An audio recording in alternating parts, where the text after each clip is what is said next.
सक्रियता। तो judicial activism होता क्या है हिंदी में? न्यायिक सक्रियता, यानी न्याय के प्रति लोगों का या हमारी जुडिशरी सिस्टम का या जजेस का या मतलब इन सब चीज़ों का क्या होना, एक्टिव होना, मतलब इनका सक्रिय ज़्यादा होना, ये क्या है जुडिशियल एक्टिविज्म कराता है।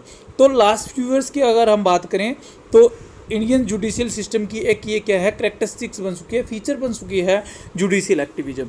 इससे पहले कोई ज़्यादा इतना इंटरफेयर नहीं करता था, पब्लिक को भी ज़्यादा जानकारी नहीं थी, एनजीओज वगैरह कम थे, तो इसलिए जुडिशियल एक्टिविज्म की ज़्यादा ज़रूरत नहीं थी, यानी लोगों के अंदर था ही नहीं। लेकिन अब क्या है, इन सब चीज़ों के कारण क्या है, इंडियन जुडिशियल सिस्टम की ये क्या है फीचर्स बन चुकी है। The area of judicial intervention has been expanded through the device of public interest litigations and enforcement of human rights, यानी मानवाधिकारों के कारण कह सकते हो, या जनहित याचिकाएं जो होती है, पब्लिक इंटरेस्ट लिटिगेशंस यानी जनहित याचिकाएं, इन सब के कारण क्या है इसको काफ़ी कुछ बढ़ावा मिला है, यानी लोग इसके तरफ ज़्यादा बढ़ चुके हैं। तो इसमें क्या है, एक सुप्रीम कोर्ट के हमारे जस्टिस है पी सावंत, उन्होंने अपने वर्ड में किया कि इन शॉर्ट संक्षेप में, exceeding the constitutional brief of interpreting and applying the law as it is and taking over executive and legislative function in violation of the constitutional scheme of the separation of power. उन्होंने कहा है कि हमारी जो government के part हैं executive और legislative, एक तो वो क्या हो अपनी अपनी पावर को सेपरेट रखें, दूसरा उनमें किसी तरह का कॉन्फ्लिक्ट ना हो, इस तरह का कोई विवाद ना हो। इसके अलावा इंडिया के अंदर क्या है, कई बार ये डिवाइड किया गया है, जैसे कि स्टेट गवर्नमेंट के अंदर और सेंट्रल गवर्नमेंट के, उनके अंदर कॉन्फ्लिक्ट पैदा ना हो, लोगों को ह्यूमन राइट्स अच्छे से मिले।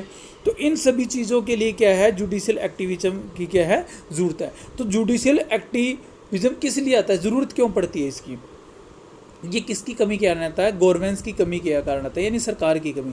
अगर क्या है गवर्नमेंट अच्छे से काम नहीं करेगी, जो रूल्स उसके लिए बनाए गए हैं, जो कॉन्स्टिट्यूशन में उसके लिए रूल्स बनाए गए हैं, अगर वो उसके अकॉर्डिंग नहीं जाती है तो ही क्या है लोग उसकी डिमांड रखेंगे। तो अब क्या है causes of the origin of the judicial activism, यानी जो जुडिशियल एक्टिविज्म है उसके उदय के कारण क्या थे।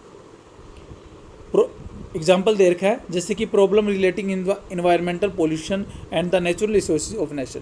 अगर हम राष्ट्र के क्या है नेचुरल रिसोर्सेज की और पोल्यूशन की बात करें तो which ought to be been tabled on priority by the parliament and executive are brought up through PIL before the supreme court and high courts. तो इसके ऊपर क्या है हाई कोर्ट और सुप्रीम कोर्ट में अनेक तरह की अपील्स चलती रहती है। इन फैक्ट वास्तव में इन्होंने कहा है कि लैक ऑफ प्रॉपर गवर्नेंस, यानी सरकार की अच्छी सरकार की, हम कह सकते हैं कि प्रॉपर गवर्नेंस की लैक कमी की वजह से, या नॉन गवर्नेंस बिना गवर्नेंस के, या मिस गवर्नेंस जो अच्छी ना हो उस गवर्नेंस के, are probably more responsible for growing judicial activism, यानी इन्हीं सब की कमी के कारण ही क्या है जुडिशियल एक्टिविज्म आता है। तो इसी तरह का एक एग्जाम्पल और दे रखा है, हमारे चीफ जस्टिस हुए थे AM अहमदी, उन्होंने एक केस के अंदर भी कहा था कि क्या है जिसमें कृष्ण लेर, इस तरह के एग्जाम्पल आपकी NCERT की बुक्स में काफ़ी सारे लिख रखे हैं। तो इन सभी एग्जाम्पल से यही होता है कि जुडिशियल एक्टिविज्म वो जो है वो क्या है आज क्या है डिमांड हो चुकी है किसकी, ह्यूमन राइट्स के लिए, किस सेफ्टी के लिए, एग्जीक्यूटिव में और लेजिस्लेटिव के अंदर सेपरेशन ऑफ पावर्स के लिए। तो इन सब चीज़ों के कारण क्या है जुडिशियल एक्टिविज्म।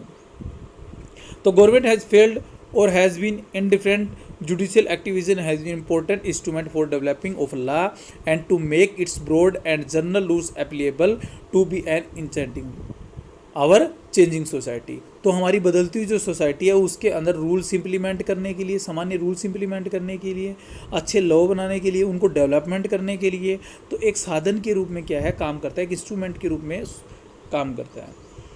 तो एग्जांपल्स आप जोड़ सकते हो। अब क्या डिवाइसेस क्या है हमारे जुडिशियल एक्टिविज्म की, यानी ये जुडिशियल एक्टिविज्म क्या है क्यों पढ़ सकता है, यानी किस किस के द्वारा जुडिशियल।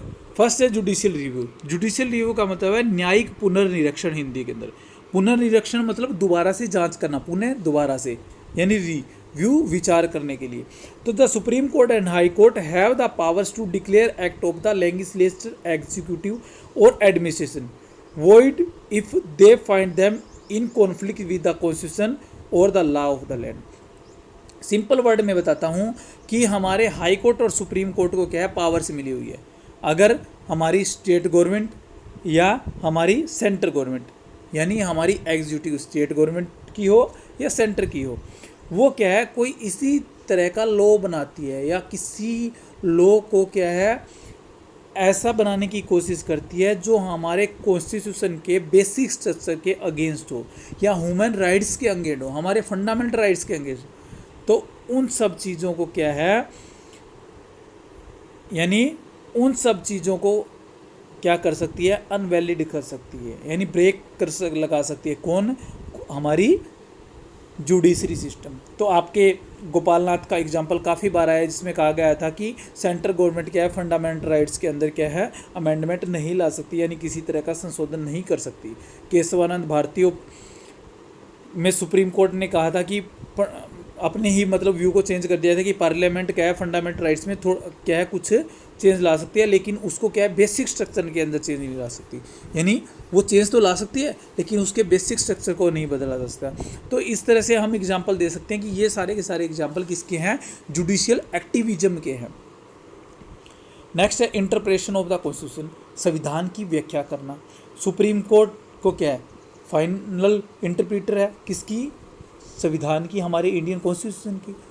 मतलब कि अगर इसी तरह का कोई क्वेश्चन आता है हमारी जुडिशरी के आगे, सुप्रीम कोर्ट के आगे, तो सुप्रीम कोर्ट ही इंटरप्रिटेशन करता है, न कि हमारा क्या एग्जीक्यूटिव या लेजिस्लेचर उसको क्या इंटरप्रेट करेगा। कौन करेगा, हमारा जुडिशरी सिस्टम करेगा इंटरप्रेट।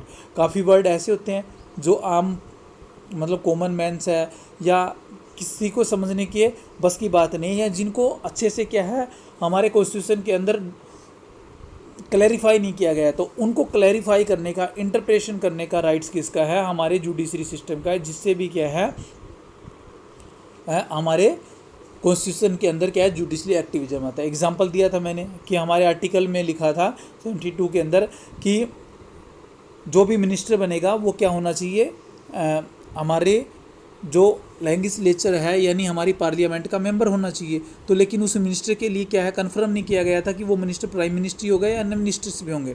तो लेकिन बाद में क्या है इंटरप्रेट करके हमारी जुडिशरी ने ये बोल दिया कि वो प्राइम मिनिस्टर हो या किसी भी तरह का मिनिस्टर हो, उसके लिए मेंबर ऑफ पार्लियामेंट होना क्या है नेसेसरी है। तो इस तरह से इंटरप्रिटेशन है। Protection of fundamental rights, fundamental right की प्रोटेक्शन के लिए भी क्या है जुडिशली एक्टिविज्म है। आज क्या लोगों को ज़्यादा से ज़्यादा अपने फंडामेंटल राइट्स चाहिए, लोग इसके लिए अवेयर हो चुके हैं, इंडियन कॉन्स्टिट्यूशन में भी फंडामेंटल राइट्स लिखे गए हैं।